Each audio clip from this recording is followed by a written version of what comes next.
ṣẹlẹ̀ Koko Zaria látìmọ́lé àwọn ọlọ́pàá kẹ̀. Ìròyìn yàjóyàjó leléyìí o ẹ̀yin èèyàn. Ilé-ẹjọ́ májísírèètì kan tó fìkàlẹ̀ sílùú Èkó ti pàṣẹ kí àjọ ọlọ́pàá ìpínlẹ̀ náà kí wọ́n fi ìkan lára àwọn olóyè ẹgbẹ́ NURTW ọ̀gbẹ́ni Ganiyu Ayinde Oyedepo aka Koko Zaria sí àtìmọ́lé lórí ẹ̀sùn wípé ó lẹ̀dí àpòpọ̀ mọ́kàn lára àwọn bọ́ìsì ẹ̀ láti ṣe ìjàmbá fún actor Adé Àdèlé tí ọ̀pọ̀ wa mọ̀ sí Bàbá Lawori. Ọ̀rọ̀ yìí padà yíwọ́ ó padà dójú ẹ̀ po. Tẹ́yìn èèyàn mi ò bá kú gbàgbé wípé ọ̀rọ̀ Bàbá Lawori bọ́ sórí ayélujára ní nǹkan bí oṣù mélòó kan báyìí tí Bàbá Lawori ti wá pariwo lórí ayélujára pé kí gbogbo ọmọ Nàìjíríà ó dákun kan gbà òun pé Koko Zaria fẹ́ yàn òun jẹ ni òun ló rán kan náà àwọn boys ẹ̀ pé kí wọ́n pàgọ́ lórí òun ní pàtí lóde eré tóun ti lọ ṣe MC tóun ti pàdé Koko Zaria.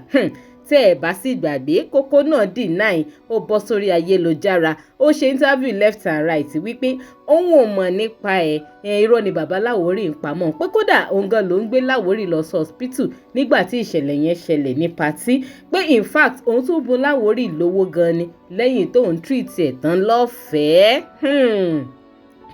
Ó lágbára.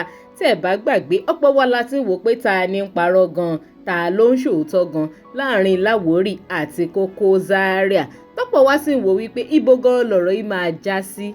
Ṣùgbọ́n gẹ́gẹ́ bí ìròyìn tó bọ́ sórí ayélujára lónìí Jímọ̀ ọjọ́ 6 oṣù kẹsàn-án ọdún 2024 láti rí ìwé tí ilé-ẹjọ́ Magistrate Court kan tó fi ìkàlẹ̀ sí ìlú Èkó tó ti ní kí àjọ ọlọ́pàá kí wọ́n dá ọ̀gbẹ́ni Koko Zaria sí gbàgà àwọn ọlọ́pàá o kó lọ́ mọ̀ ṣọ̀lùdé ń bẹ̀ o lórí ẹ̀sùn wípé òun pẹ̀lú ìkan lára àwọn boys ẹ̀ ni wọ́n jọ lẹ̀dí àpò pọ̀ láti assault láti ṣe jàǹbá fún Bàbá Lawori nínú oṣù kẹfà ọdún 2024 tá a wà yìí.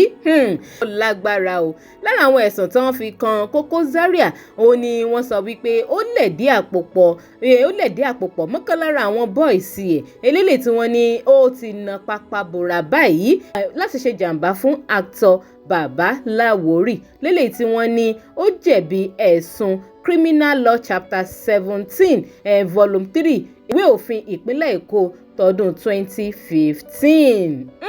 Ó lágbára o. Ọ̀rọ̀ yìí ó padà kọjá bẹ́ẹ̀ ó padà kọjá sísọ. Gbogbo bó bá tún ṣe ń lọ ẹ jẹ́rìí wípé lórí ìkànnì Digi Naija màá tún gbé wá fún yín ní gbígbóná ní yàjóyàjó ká tó pàdé láyọ̀ àtàlàáfíà. Ẹ má gbàgbé láti máa bá mi follow Digi Naija online lórí Facebook link tó wà ní comment section fídíò yìí máa gbé yín lórí péèjì wa.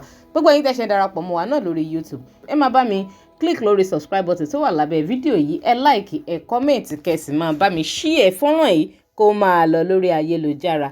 Ẹ ṣeun.